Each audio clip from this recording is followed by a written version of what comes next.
was a kid, did not like tomatoes at all. My parents, in fact, loved tomatoes for no apparent reason, but tried to force them on me, like many kids are forced to eat things they don't particularly like. So when I would get a bacon, lettuce, tomato sandwich, first thing to go, the tomato. It was out, bacon, lettuce, that was it. And then about 10 or 12 years ago, I heard this term heirloom tomatoes, which we'll get into more of what actually makes a tomato an heirloom, because sometimes we hear a term like that and you just sort of accept it. Oh, an heirloom tomato must be better. Why is it better? We're going to learn that. But those heirloom tomatoes, when I tried them for that first time, totally blew me away. They were totally different than the tomatoes I grew up with. And finally, I was in the raw tomato club, and I think I'll get a t-shirt for that at some point. But that tomato is really what this class is about. Heirloom tomatoes, what are they? How do we cook with them? And what makes them so special? So if you've ever grown tomatoes at home, how many people have? Anybody tried growing tomatoes at home?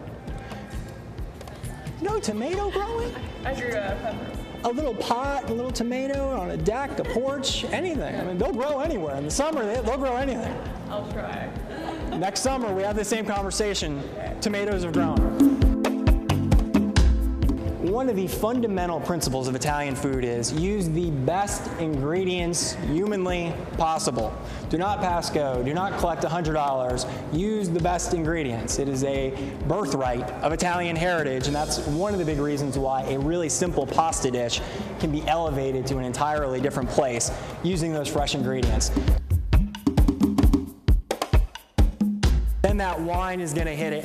Plus, you want that really cool audio effect of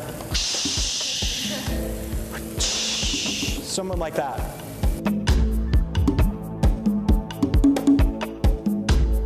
I think hopefully what we see through all three of these dishes today, we had no more than 7 ingredients in any one dish. They can all be assembled quickly, but the key to it is not me, the guy in the chef coat, or the person who's spent 30 years in a culinary school, but the tomatoes. The tomatoes are the center and they're the star of this dish. And sometimes that's the toughest thing to do as a chef, is to step back and say, I've got really great tomatoes here. It's my job just not to get in the way of them and let the tomatoes just do their job, which is be a fantastic seasonal vegetable / fruit, more on that later, that they are. Any questions? Everybody have a good time? Excellent. Good deal.